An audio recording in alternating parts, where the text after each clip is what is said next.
Yes, guys, welcome to Chasing Green Arrows. It's Monday morning. We are back it's Tuesday morning with a It's bit of a Tuesday, mate. debrief Yeah. from the weekend just gone. It feels like we've not had Monday night football for a while. I think that's probably why.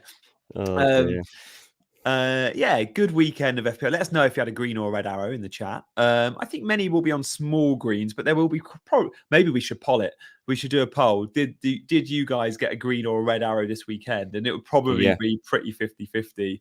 Dean, you were at the game last night. I mean, it's in terms of FPL, I didn't watch the game. Very little interest in either teams. But if you were to pick out one player off the back of last night's game, one player for each team in terms of the best FPL pick, is it as simple as going probably just back the penalty takers? Willian and Huang are both probably standout picks for their clubs, not just because of penalties, but they're awesome FPL picks in their own right.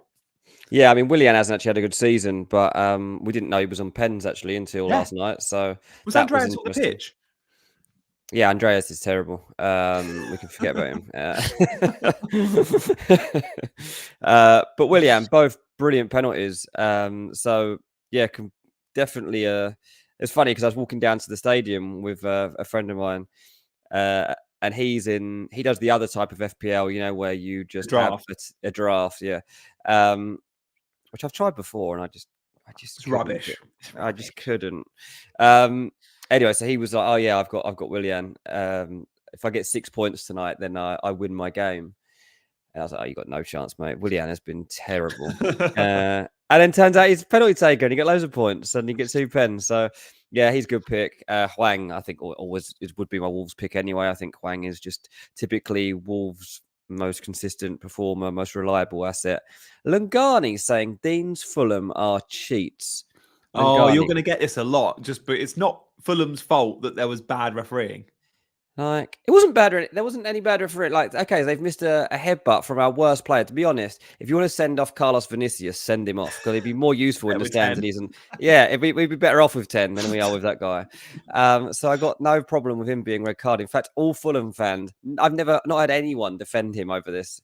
At the time, I didn't see it in the stadium. But later on, I heard that there was this thing.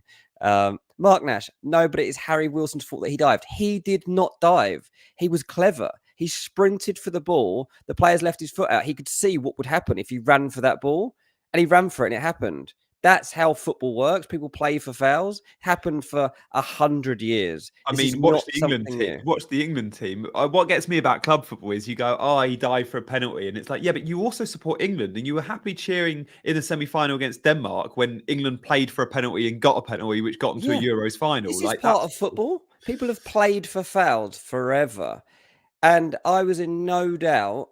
Like, I sit behind that goal where Wilson won that penalty, and I was like, why are they not stopping play? Why is play going on? That is 100% going to be a penalty. They just have to stop the game for VAR because that will be given, especially if our first one was given on Kearney. So I think all 3 were pens. I had no problem with Wolves' pen. I think Gary O'Neill has gone a bit overboard. But I think he's good value there, isn't he? He's good value, and I like him. But I think managers are going to hide behind things like this to protect themselves. Because why not? Like, you might as well. If there's an opportunity to blame somebody else for your poor performance and defeat, then you might as well. I mean, it's a rubbish game. We're both rubbish teams. But it is the way it's going. It's 3-2 sounds like a thriller, doesn't it? Definitely wasn't. Was it not? Definitely wasn't. In terms of other assets from the game, you could at a stretch pick out Alex Iwobi, but he's definitely more of a threat than he's been, and he's starting every game now. So Iwobi is interesting. I like Bellegarde, who plays in the midfield for Wolves. I like him a lot. But yeah, even like Mateus Cunha, he's got a free header at the far post because we can't mark people. So don't be buying too much into that. I'm going to stop my Fulham rant now. But we won the game, and everybody has VAR calls that go for them, against them across the season. So does feel like poor. I mean, I do feel a bit for Wolves. I do think if I was ranking all 20 teams and who's had probably the rawest end of the season, not just VAR calls, but in terms of games where they should have won, where they've just been really unlucky or they've hit the woodwork loads. Or I remember the game against Man United. Was it game week 1 or 2? Like completely bossed it and still didn't win the game. Yeah. Like I think Wolves might be my number 1 ranked team for sort of unluckiness. But over 38 games, you'd think it balances it out.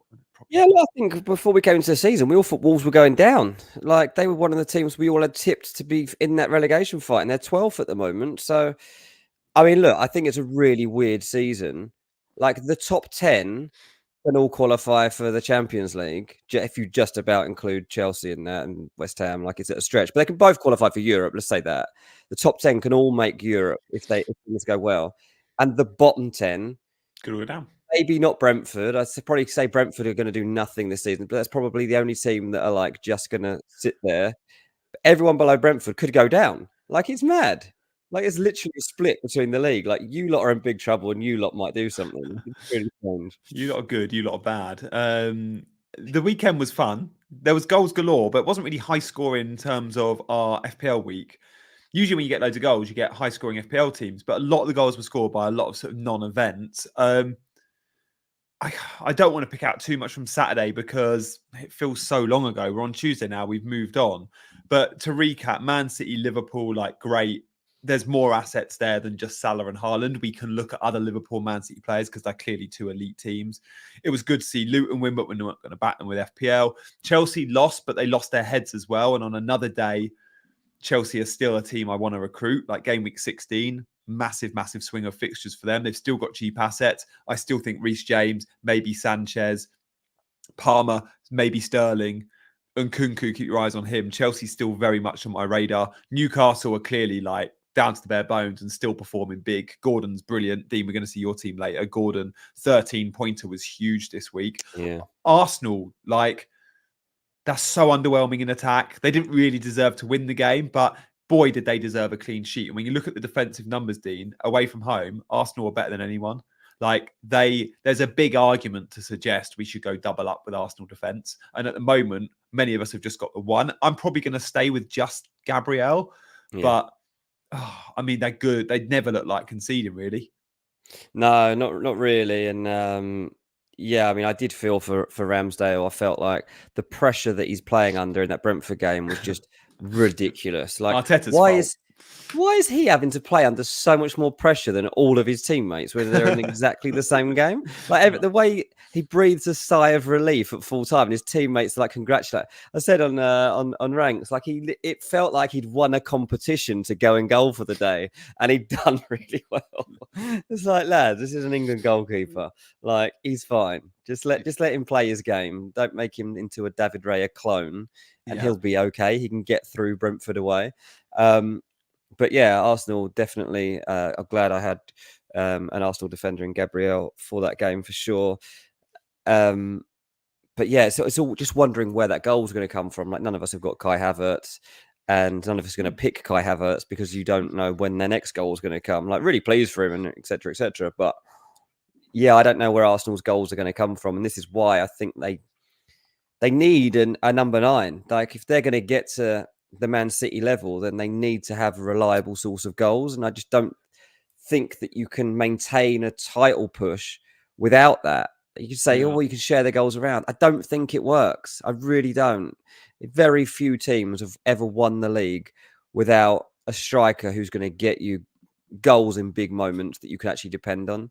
So yeah, that's interesting. But yeah, from a Man City point of view, I think that obviously like the Haaland factor is coming through again. I decided to captain him.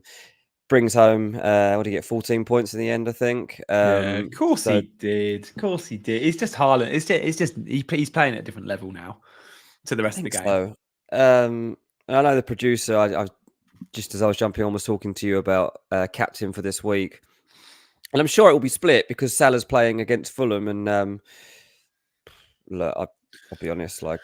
I can't defend us. Like we can't defend, and I can't defend that. But can't you defend though, Dean? Like I think let's do a poll. Early thoughts. Are you looking at Salah, who's home to Fulham, or Haaland, who's home to Tottenham? Because I would argue Fulham's defence on the road might be a little bit better than Spurs' defence in the current state on the road. I think City have got just as easy a fixture here in terms of attacking, like not in terms of winning the game, but in terms of scoring goals. Man City is a good fixture for them, isn't it? Spurs with 4 fullbacks. I don't know what they'll decide to do. I mean, if you think of what the way that Tottenham set up in that last game, obviously, yeah, did play with 4 fullbacks, but that's mainly because of the way Aston Villa play. There's 2 reasons actually that they decide to go, for example, with Emerson Royale at centre back rather than play Eric Dyer there, who more being natural to play in that position. One is obviously the pace to deal with a breakaway, which is how Aston Villa ended up playing and winning that game. And Ollie Watkins' pace was something that they would have to contend with, and they knew that, and Eric Dyer wouldn't have been able to keep up. But secondly, the way you're expected to play out and the pace with which you're supposed to play out of the back, Eric Dyer's not going to do. He's always going to like mull over a pass. He's always going to take his time. And Ange Postecoglou doesn't want that. So Højbjerg and Eric Dyer aren't good enough in terms of that. But what they do have, I think, to go to the Etihad is a level of experience and managing pressure that I don't know if I would trust Emerson Royale in a match like that. So it'll be interesting to see whether he decides to stick with this 4 fullback defense or whether he's like, actually, I need to manage this match. But honestly, mate, I mean, we can't. Fulham are just not good defensively. We're saved a lot by Leno. Tim Ream has like been a really good servant to the club, but he's having a really poor time of things at the moment. He's struggling. Calvin Bassey's playing alongside him, and he's not naturally a right-sided centre back, so he's finding it hard at times.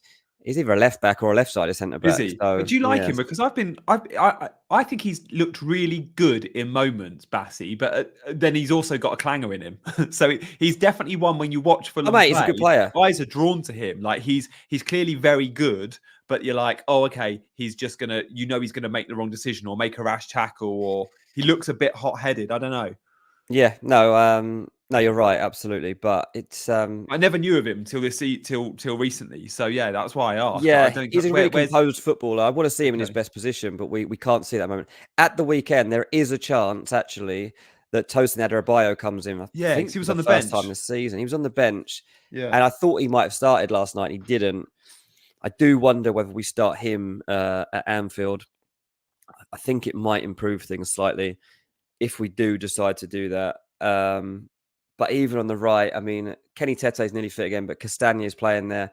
He's okay. He's not great. And Anthony Robinson's always got a mistake in him. So, are you going to go Salah then? No, I'm not going Salah. No, because I've already got this theory where there's no way I'm going against Haaland. And because Tottenham are still playing the way they were told to play, and Ange Postecoglou is coming away from matches like the Aston Villa one thinking, well, we should have won the game. Like, I shouldn't be standing here talking about a 3rd defeat in a row, but all the evidence says to me it's going to be a 4th defeat in a row here. Like, Man City will not miss this opportunity. Like, Tottenham have got up to 12 players missing. I was reading something today about like the new problems that they're facing for the weekend. They've probably got at least like 10 players unavailable to them at the weekend, and it's like nobody can deal with that. Like, nobody's built to sustain that at this point of the season. So I can see in the chat right now quite a few people saying that they're going to be sticking with Haaland. Yeah, Leo says, I'm captaining Haaland without any centre-backs playing for Tottenham. Michael says, easily Haaland for attacking that Spurs defence. And Will says, close, but I think Spurs are slightly stronger. Yeah, it's really difficult because the other thing to consider is the penalty potential, and Fulham are almost guaranteed to give away a penalty against Liverpool. We really are. It's funny. I was talking to people at the game last night, and there's actually a train strike on Sunday. So, like, any fans that were planning to go to Anfield as an away fan would typically go by train, and you cannot get to Anfield by train. So, like, the away end's also going to be probably half empty because even though they've sold most of the tickets, like, no one can actually get there unless you drive. And everyone's just like, can't really be bothered. We're not going to win. We're getting hit for so it's a really strange feel. Fulham are really flat. I don't think there's a wrong answer. I'll be honest. I don't think you can really go wrong this week. If I was to really chase points, I think I'd probably go Salah. But if I was captaining Haaland like I'm gonna, I feel like it's very, very safe, and I expect him to get points. It's such a close race. I think for me, it's going to go down to what I see in midweek. Like they both got fixtures. I don't know how many minutes they'll both get. I'm not entirely sure where Liverpool sit at the moment in the Europa. I know they lost last time out. Was it to Toulouse? But City have already qualified, but I don't know if they've theoretically already qualified top. Therefore, will Haaland could be rested, is what I'm saying. Salah might play. The minutes in the week and the form of their team in the week will probably be what swings it, because it's such a close race for me. Yeah, that's a good point. I hadn't really considered the situation that Man City are in right now. But yeah, they've obviously got the RB Leipzig game. Is it tonight? I think they play. Yeah. So that's something for them to contemplate. But yeah, I mean, either way, I mean, Erling Haaland's going to come through it. I imagine it's a game he'll want to play in. I mean, they have now qualified. Leipzig are second in the group, aren't they? So they're the only team that's anywhere close to them. But City currently have 3 points more than them and a superior goal difference of 6 goals. So I don't think there's too much to worry about here. It'll be interesting to see how Pep's reading of this is. Do you want Haaland out there just building through a few more minutes and to just keep him sharp and keep him in this momentum? Or do you just take him out and maybe give him 20 minutes at the end when it's fizzing out? So yeah, it'd be interesting. I can see your logic in that one. Aston Villa are a team we'll discuss in detail on tomorrow's show with Big Man Backer. We are streaming at 9 a.m. tomorrow. That's 9 a.m. UK time. So our first ever morning stream on Chasing Green Arrows. Yeah, it is, isn't it? We don't do much in the mornings. We prefer the evenings and the daytime streams usually, but we're going a bit different tomorrow. But Aston Villa, Dean, Cash went off at half-time. Diaby went off at half-time.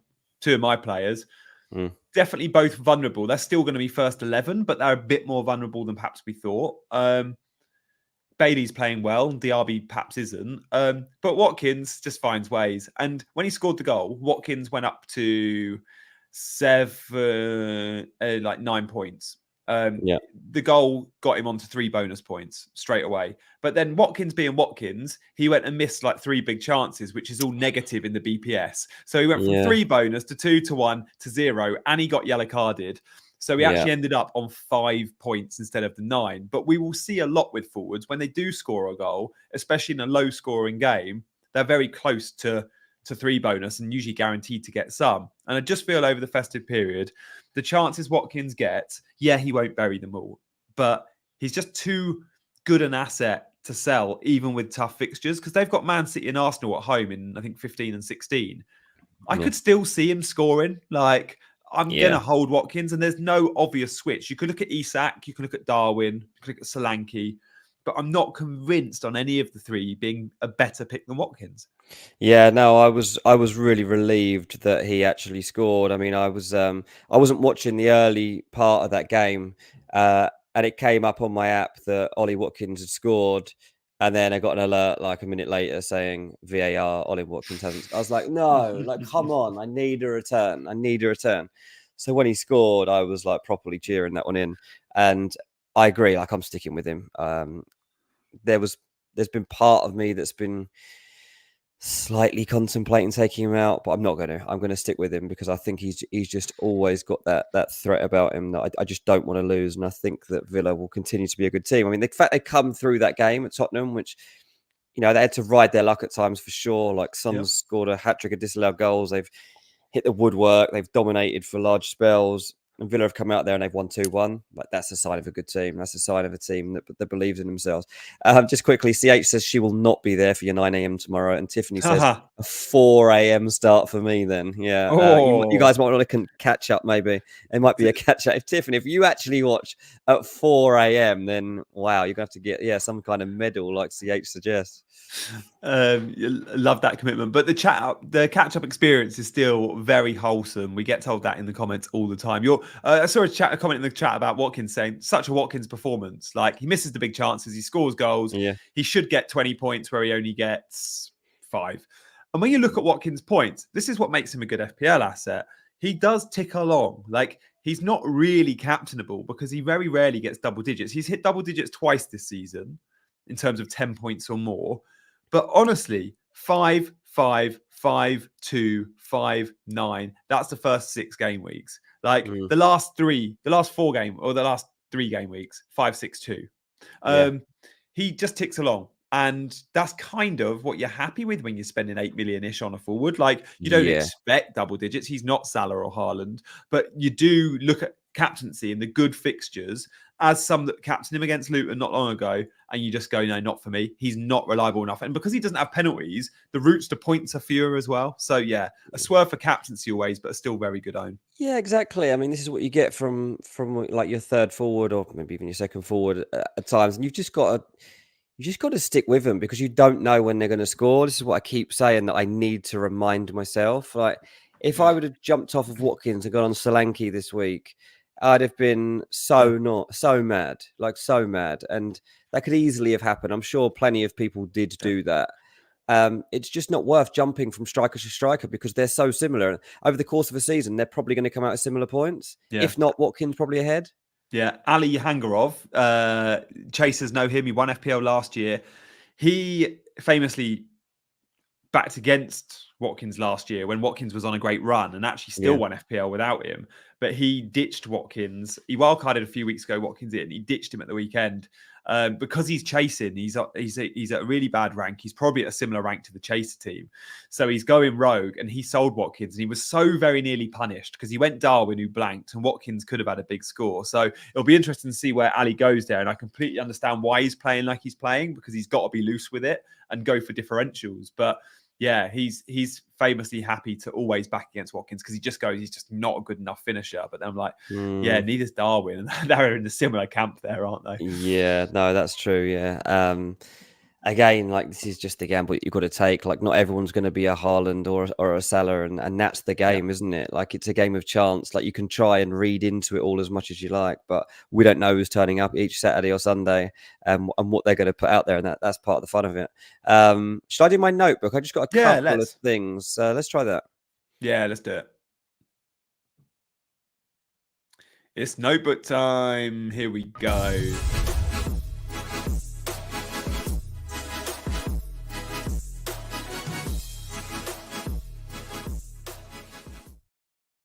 Dean, I like that Adidas jacket you're wearing in the notebook graphic. Mate, I've had that. Jacket. I reckon that might be one of my longest lasting items in my wardrobe right now. I reckon I've had that a solid 12 years. Oh, good. You know, like, it's one of those that comes back around. There's even some, I barely wear it, and then I'm like, oh, that's a good look for today. Like, that is never going out of fashion. 12 years. Yeah, I reckon it's a good 12 years. There's not many things that hang around that long these days. No.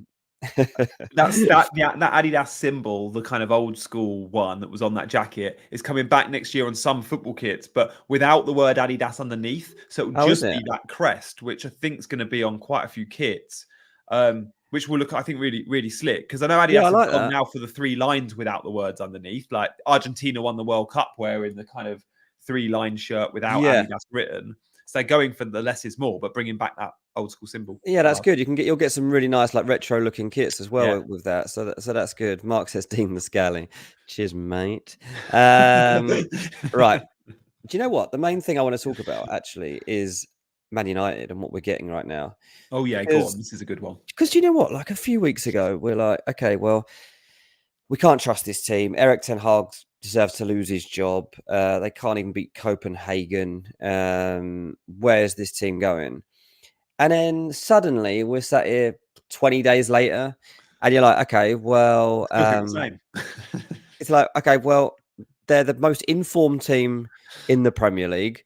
Onana has the most clean sheets in the Premier League. Man United haven't conceded a goal for 3 games. Garnacho's just scored the goal of the decade. They've got Mainu coming in, who looks like the best thing since sliced bread. Even Martial's played quite well and scored a goal. They're 6 points off the top of the Premier League. I'm like, and also, by the way, Luke Shaw back, I think, is big. I think that is big. I think that he played really well, and I think that's significant, especially when Højlund's back. I think that you're suddenly getting something completely different out of Højlund, potentially. I'm really interested to watch Man United over the next 2-3 games to see what we've actually got on our hands here, because if this is legitimate, what they've put together, then we might be heading towards a time when we can actually consider United assets again. And let's see, look, they play Galatasaray, the Champions League. It could all blow up out there and it could all be over. But then they've got Newcastle and Chelsea, right? after that. So they're 3 like really tough fixtures in different ways. Yeah. And you wouldn't typically have any faith in them coming through it. No, they deserve to be spanked. They've been playing terrible football and somehow getting results. But things like Manu played really well. He's really well. Yeah. And if you start putting faith in players like that, and suddenly the other experienced players start to feel insulted by it, I want to say, like if you're Amrabat or Casemiro and you've got an 18-year-old kid you've never heard of starting ahead of you, I think you've got to take that to heart, and I think you've got to start raising. See McTominay ahead of them. You've got to be like, he's pretty limited, and he's still starting ahead of me. Exactly that. So it'll be interesting. I'm not saying I'm going to go buying loads of Man United players. Mike's just said Maguire's been an FPL legend the last few weeks for me. He has. Exactly. He has. Yeah. Maguire is like 4.2 million. He keeps getting clean sheets. He's unbelievable pick in this game right now. And you're looking across it and you're like, okay, like Garnacho, like maybe it was a freak goal, maybe it's a freak moment. But if it's not, and he starts to find form and he finds something, he's a £4.7 million Man United asset who might be starting every week. Yeah, if he's starting every week, he's a good pick. That's something you're going to have to consider. And yeah, as I say, I mean, I don't know what Luke Shaw's price is actually at the moment. I mean, I imagine he's not particularly cheap, but I'll just get this up actually while he's probably dropped 5.2. He's 5.2. Yeah, he would have been 5.5 to start the season. Yeah. So, but even just little things like that. And Onana, somebody that I think we've all ditched now. I think most people in the wild card ditched Onana. And since the wild card that most people played, Onana hasn't let in a goal. Yeah. And in his last performance against Everton, looked really good. Really good. I made that mistake. We've all bought Areola who can't keep a clean sheet. Yeah. And this is what is just like so difficult with this game. It's like knowing when to trust players, when to trust teams. And I think this season is as tough as we've ever had it in that sense. Rashford being given that penalty kick as well. Like if you were a Bruno owner who'd been sticking by him every week, and then he hands the ball over to Rashford for that pen, you're throwing stuff at the TV, I imagine, in that moment, because that's infuriating. But it's a right decision. It's an amazing penalty from Rashford. But now you're thinking, well, does he keep him on pens? Yeah. I don't think it is, but because they're saying it's only for confidence and that Rashford needed that moment. But it was such a well-taken penalty that if United get a penalty at the weekend, I'll be thinking that Rashford. Yeah. How bad must Rashford have been in training around the place for Bruno, club captain, to feel like he's got to give him a sympathy pen? Well, I think it's also the fact he's clearly had stuff going on in his personal life. He posted something on his Instagram. His girlfriend? It was a tribute to a cousin who died. He broke up with a girlfriend, though, and he's back with her.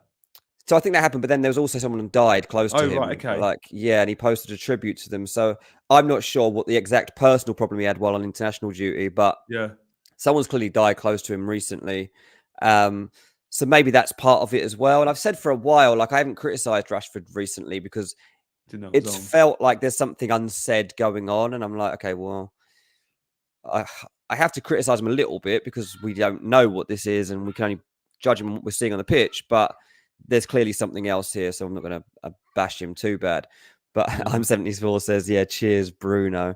Yeah, absolutely. He's one of those players, Rashford, isn't he? Like more than most, what's happening off the pitch influences his performances on it. Like massively. Can't think of another example like that. When things are good off the pitch, he's flying, but when they're not, you really see it. Like I bet completely. Salah's probably had big.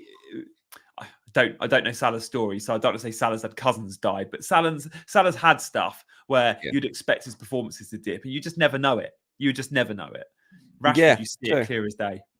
Yeah, Geddy says Rashford's back with his ex and his cousin passed away. And Mark says there's a theory when Rashford is back with his girlfriend, his form picks up. When they're apart, his form picks up.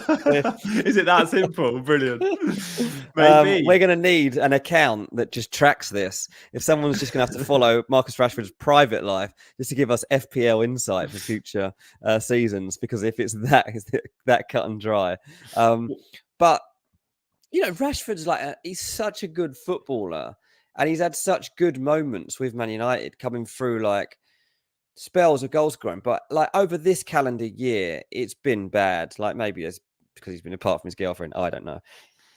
But yeah, you do want to see him, like Mike says, with a smile on his face, because he's so different. And any images you've seen of Rashford arriving at a game in recent times, he's got his hood up, he's looking at his phone, Hair's he's not long. looking at anyone. He just looks like he doesn't want to engage with anyone.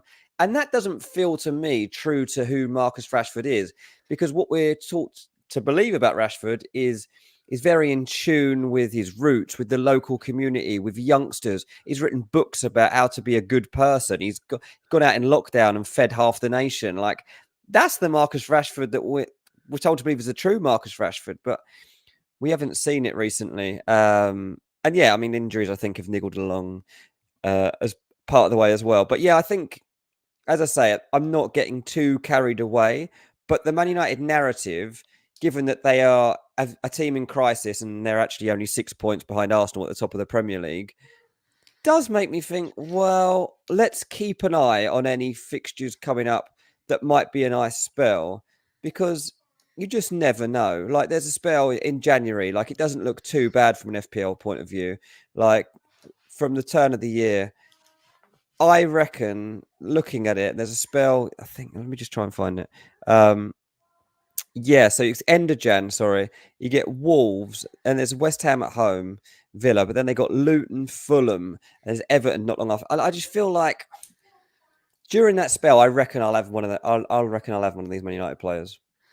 The defenders definitely feel more of a safe zone. Like Maguire, low key's been brilliant. Dallow's been exceptional. Like Dallow's getting the assists as well. But when you look at Everton, it was like 2.6, 2.7 XG against Man United. That suggests one thing and one thing only. Actually, one and a half things. The big thing is it suggests Man United are getting a whole load of luck.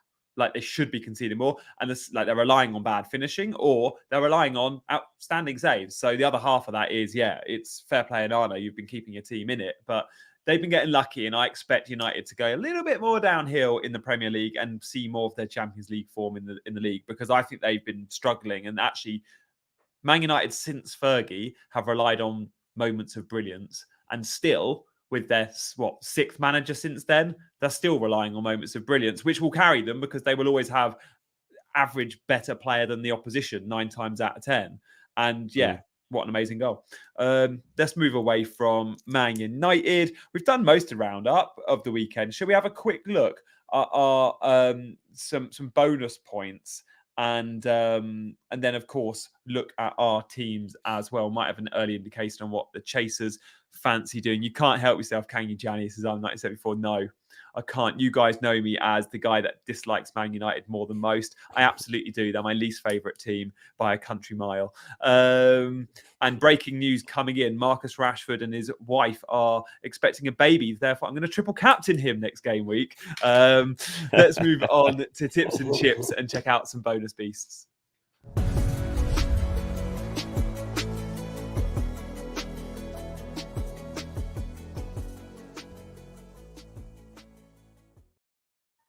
Here we go. Oh, let's go to the other side of Manchester.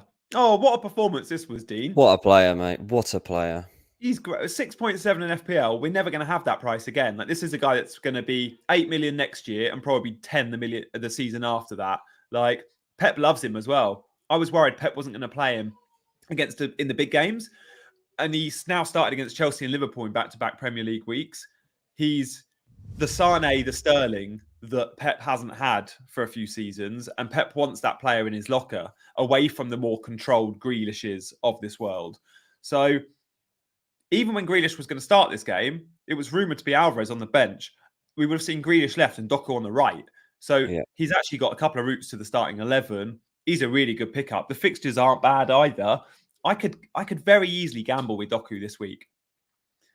Yeah, would you go there, would you? I mean, look, he twisted Trent up in knots, didn't he? And he's going to twist anyone up in knots, because the way he gets at people is so old-fashioned, really, in Premier League terms. Like, this normally gets knocked out of you. And there was a big consideration when he joined City whether Pep would allow him to be himself and play his natural game. But there's no way you can stop this guy from doing this, because it'd be stupid. Like, he is brilliant to watch. Like, it's it feels like the sort of football you should be seeing in like La Liga, really, but you're allowed that bit more of like freedom to just like have fun and like get at people. And you see like Vinicius Junior running at people like this, but Doku's like, it's really good. The example that he's setting for people here, City typically set trends within the Premier League. Yeah. I hope this is a trend that people follow. Inverted Getting a wide fullbacks. man, forget the inverted fullbacks. That is rubbish. Get wide forwards who actually get at people and go in and out, because this is much more fun. Yeah, I can't wait till Pep decides to play like, I don't know, big man, little man, front two, and then everyone starts doing it, because you're so right about Pep setting the trends and the rest of the league following. I guess there's not too many players in the league with a skill set like Doku. Even if you said run at them and have fun, you could. I think Sterling said earlier in the season, Pochettino has said to him he wants him to do that, and Sterling's having arguably his best form in the last 3-4 seasons, and we're seeing a bit of that from Sterling. But Doku's got it on a different level at the moment. My only thing with Doku is, despite doing really well in the BPS because of his dribbles, that was the big point scorer in the BPS for him. He didn't create an assist in the game. He was unfortunate because a few of his created chances were fairly big misses. But I do wonder if a player like Grealish is actually better for Haaland than a player like Doku, because decision-making with Doku, as good as he's been, I still question some of that final ball. Like, there's a few times Haaland had his hands up in the area and a Doku cutback finds Bernardo Silva on the edge when it could have been a chipped cross to the back post for a tap-in by Haaland. And I know Grealish will find that chipped cross. So I just question a little bit of his decision-making. But I guess that's just about time, isn't it, Dean? Like, he's still a kid and he's not been playing for Pep very long at all. Not long at all. And most players that go into the City attack take a season to transition into what you're going to be getting. And they're usually given that time as well. And Doku's found his feet within the space of a few months. Like Jack Grealish wasn't doing this when he arrived at Man City. And so I think I would just say like he's transitioned brilliantly into this team. And that, he hasn't got the full extent of unlocking his potential in terms of what his goals and assists yet, but it's going to come. And across the course of this season, he's going to hit some big numbers in this game. Like he really is. We just got to, I think at the moment, we've all got a bit of trepidation around him actually being rotated. I certainly have. Like I'm always just waiting for him to be left out. So I think that's quite off-putting. Yeah. But we're starting to gain trust here, I think. And by the time we're into the new year, I imagine most of us are going to be brave enough to go there. I'm just looking, actually. I mean, they've got game week 16, 17. They've got Luton and Crystal Palace. Oh, I mean, imagine if he was benched though for Luton. This is the thing, because if he's not, what could he do to him? Yeah, like that's going to be a consideration for me, I think. I'm just looking ahead to see where the deadlines are, to see if City are ever like the first fixture in those games, because again, if we were to get team news, they're not. Damn, City playing a lot on a Sunday.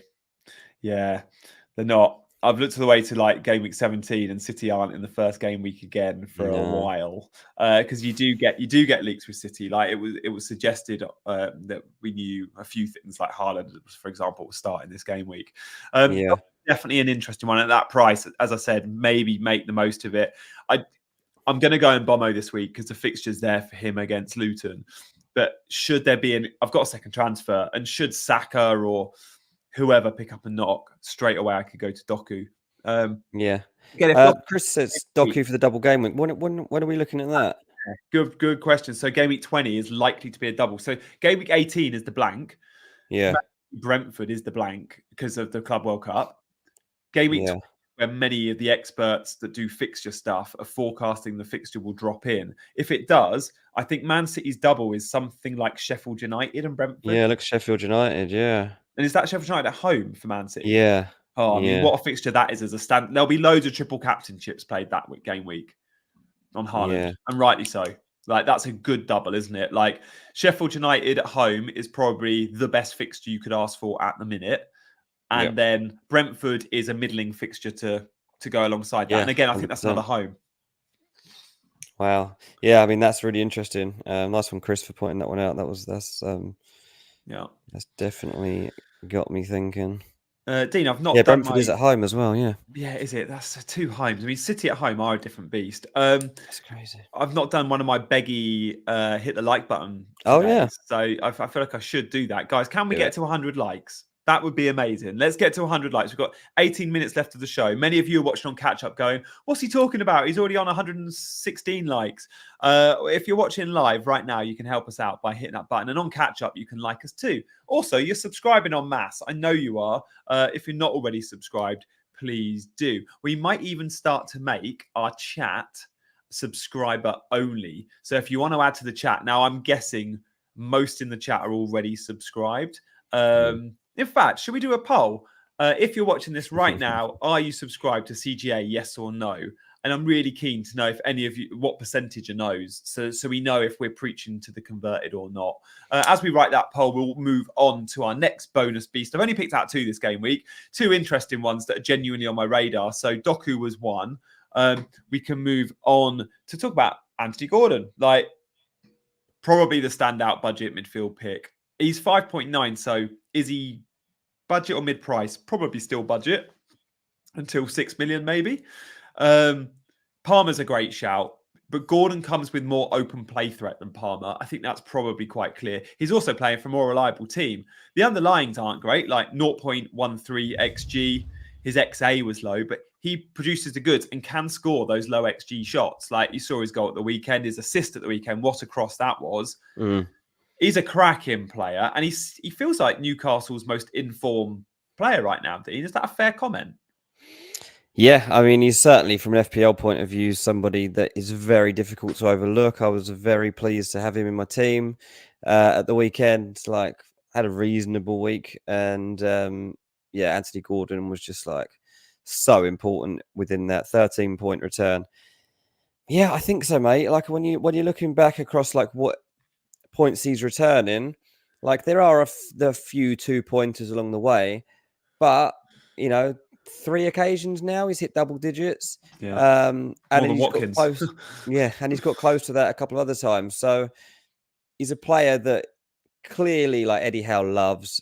He's very high on confidence. This is the best I've seen him playing consistently for a while, probably since he made that breakthrough at Everton. Simon says Gordon is much better at home than away. Let me just see if the points back that up. I imagine they do if he's making a point of saying that.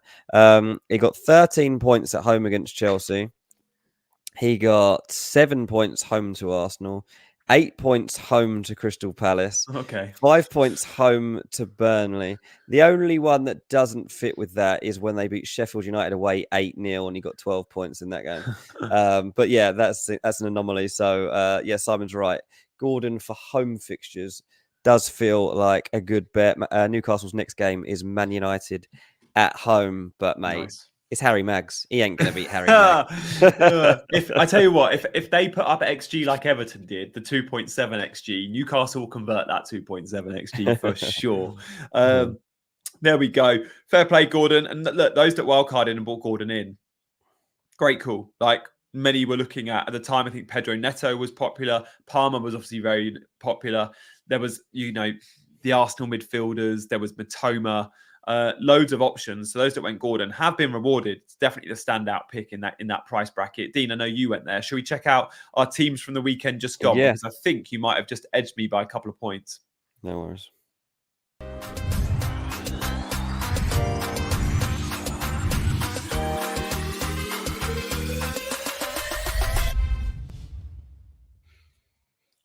Old school pimp my team there.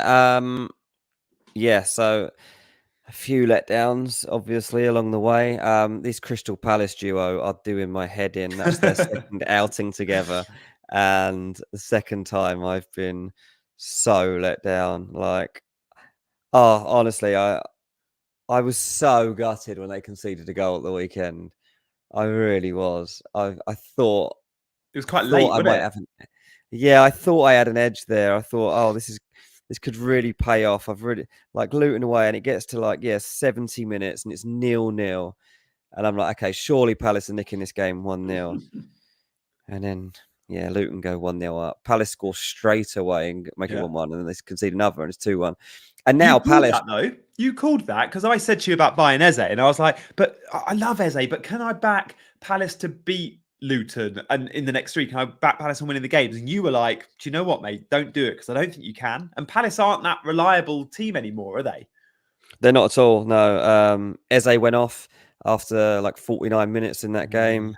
Obviously, there's no. Who else did they lose? They lost.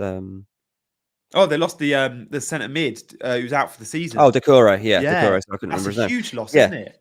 So that's massive. Mm. This is a Palace squad that is very, very thin. They're going to have to start padding out the bench with kids at this rate.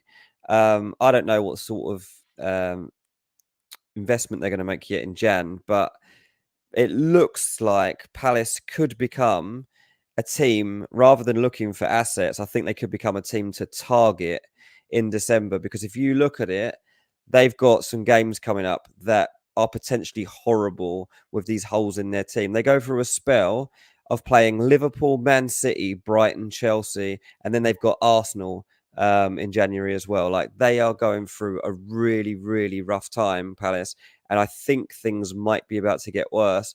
So I don't think I can stick with this. I've got 2 transfers to play, and it might well be that my 2 changes are Gahey and Johnston.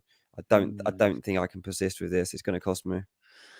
Yeah, I don't mind that. I mean, your bench was frustrating because Baldock and Lascelles, you wouldn't have expected points there, but Oh, the both out Lascelles for one 1 game. really annoyed me. Yeah, you can't Lascelles call a really centre got. back header, can you? That's so that you cannot predict those. You can't. Like I mean, I obviously made the call before the game, and I didn't fancy it, and yeah, and then I mean that's the thing. I could bring Lascelles into the starting lineup for the Man United game, but Against your boys United. yeah, but again, I've got Lascelles for a reason. He's just like a backup sub. Occasionally, he's going to get some points, and I've got to accept that. But yeah, I need to properly analyze this Gahey Johnston situation because I don't even have a backup goalkeeper that's going to be playing. So Ooh, that's what going to cost about me. Kelleher? Yeah, because he could We play, haven't couldn't he? spoken And about him. We don't know no, about Allison, but there's reports that he might be out till like the 23rd of December, which is something like four or 5 game weeks. If you get Kelleher 3.9, even for Turner, you could sell. I'm yeah. considering Kelleher. You know, if the report comes out that Allison is out for a good 4, 5, 6 weeks, Kelleher 3.9. The Liverpool fixtures are great.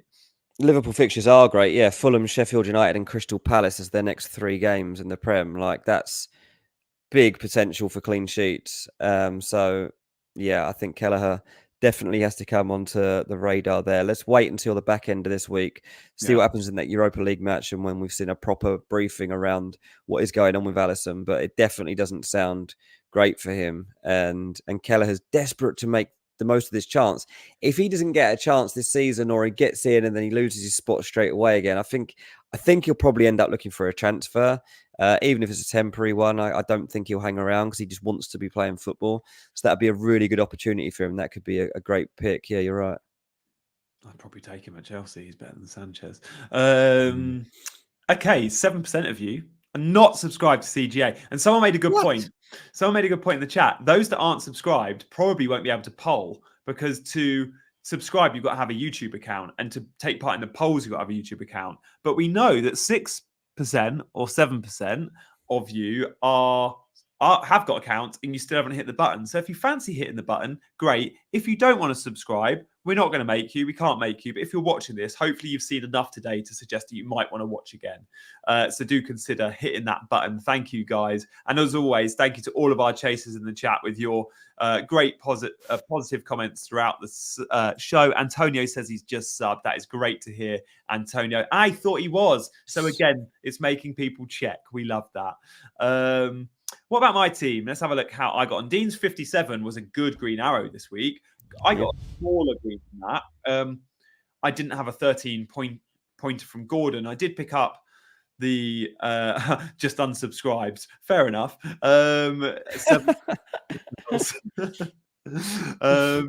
Saka with the 8 was nice. Like he gets that assist, and that assist goes straight away into bonus points. So it's more than just a 3-point assist for Saka late in that game. Disappointing from Diaby and Cash. But looking forward, I'm fairly happy. I do think Kelleher might come in for Strakosha. The other planned move is Mbomo in for Diaby. And I am willing to punt on Doku somewhere in some shape or form. I actually might sell Saka in a couple of weeks for Doku. I think it's around game week 16 when Doku, or maybe 15, when Doku has really good games, like he's got Luton and Palace. And Saka, he goes 16, 17, 18. His fixtures are Villa, Brighton, Liverpool. I wonder if I can go without Saka for those 3 weeks and jump on a Doku, for example, for the short term. So that's something I'm considering. So yeah, not too bad. Mabama came on for West Ham, Dean. He thought he got the goal, but it went down as an own goal. West Ham fans are calling for him to start. They really are. He's better than Danny Ings, they're saying. If Jared Bowen's fit, he's not going to start. Because we're going to see Bowen number 9, Kudus out wide, and Mabama will be first sub. But if Jared Bowen does miss another game or two, we could see a 4.3 million forward in Mabama actually getting starts, which would be quite fun. Do we know much about Bowen? Do we think there's a chance a very good chance, I guess, he'll be back? I guess we've got the Europa League they're in on Thursday night, so we'll be able to check there and see what the state is. Yeah, exactly. Yeah, so they've got a game. Who are they playing against? TSC Baka Topola versus West Ham, the big one on Thursday.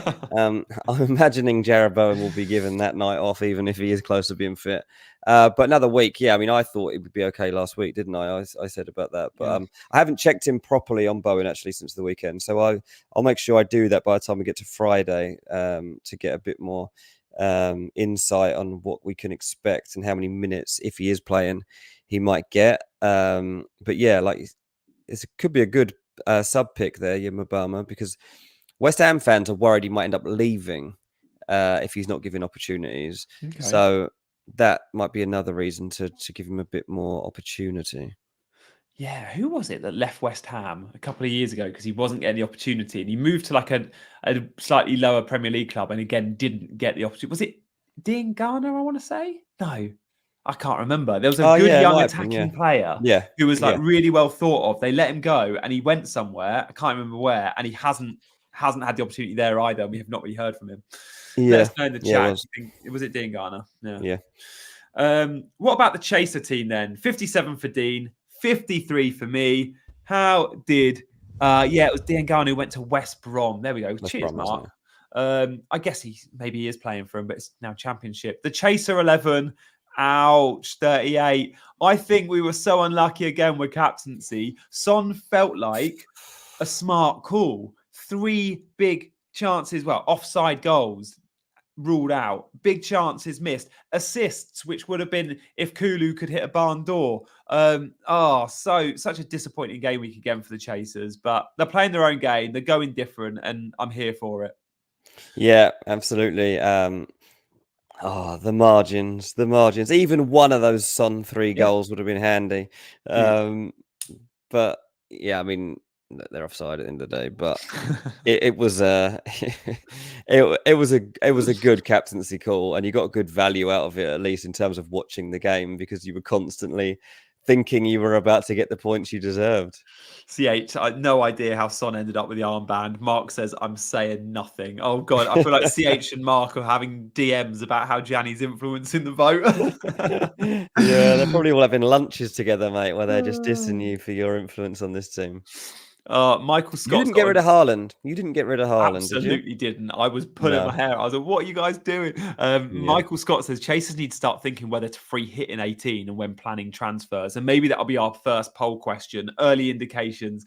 Thanks, CH. Early indications maybe would suggest a yes or a no on that one. And then that can help our moves. Because, of course, if you are free hitting in game week 18, that's the week you're going to have to go without your Brentford and your Man City players. So maybe if you commit to a free hit in 18, you can stack up on Man City and Brentford, who have both got brilliant fixtures before their free hit. If you're stacked up on Man City, Brentford, free hitting in 18 is fine, but you can afford to have 6 Man City, Brentford. And then when the double comes around in game week 20, you're already stacked for the double game week as well. So there are advantages of free hitting. I won't be doing it with my team, and I've committed to not. But I don't have Alvarez and Haaland. I've just got one. This team's already got an Mbomo, not quite in my team yet. So maybe it's something to think about. So we'll talk about that on Friday's show. Yeah, very good. Yeah. I mean, it's gone so different in recent weeks. We may as well free hit in 18 as well. Honestly, let's do it. Yeah, it'd be fun. And also, just think we could do free hit thumbnails and titles. It'd be good for clickbait. We'll get more views if we free hit in 18. Not that content creators ever think about their views when making their FPL choices. There we go. CH, thank you for debriefing with Mark, and please do ahead of Friday what your 3 spicy choices this week to CH. So if you guys do come to Friday's show, I'm looking at you, Mark, I'm looking at you, Heather, and CH. If you want to come to Friday's show with some suggestions on transfers, please do. We'll perhaps tweet out how many free transfers we got and what the money in the bank is. Oh no, it was probably on the graphic then. But do you remember, Dean? Was it 1 free or 2? I can't remember. Oh, I didn't see. I didn't even look. Oh, we might be able to show it just very quickly if we can. I don't know if that's gonna work or not. Here we go. It will say in the top, won't it? The money in the bank as well. Oh no, it won't. No. Oh no, it won't. Really showing points. It only does that when we're making our moves on the Friday shows, not on the Mondays. Yeah. There we go. Yeah, I can't remember from last week. I cannot remember. But we'll let you know in good time. Yep, CH has already made hers in true knee-jerk fashion. That is early, CH. If you've made a transfer already, that is before the European games. Injuries. That. Mark's going for kudos. And by the way, Ali Hangarov brought him in. What a manager he is. 2 assists straight away. Love Ali's call there. 2 free transfers, mate, and 0.1 in the bank, I can confirm. Oh, nice. There you go, guys. You got 0.1 to play with, 2 free transfers. We look forward to seeing you on Friday to see what you're going to come up with. Guys, final reminder, me and Big Man Backer tomorrow morning at 9 a.m. Stay tuned for that. 9 a.m. Early one. And then on Dean, we're going to do a Friday lunchtime again, are we? We'll do a Friday lunchtime, yep. We'll get ahead of all the team news and the picks for the weekend. There's some good games again coming up, and we've got that big captaincy issue generally in the game between Salah and Haaland that we are really going to have to decide on. I'm going Haaland, I've already decided. I'm still unsure. But I'd say I'd probably swerve towards Haaland as things stand. Guys, if we can get to 100 likes as we say goodbye, that'd be amazing. Hit the like button on your way out. If you're just joining, go back and watch the last hour. But for now, he's been Dean, I've been Gianni, and we've been chasing green arrows.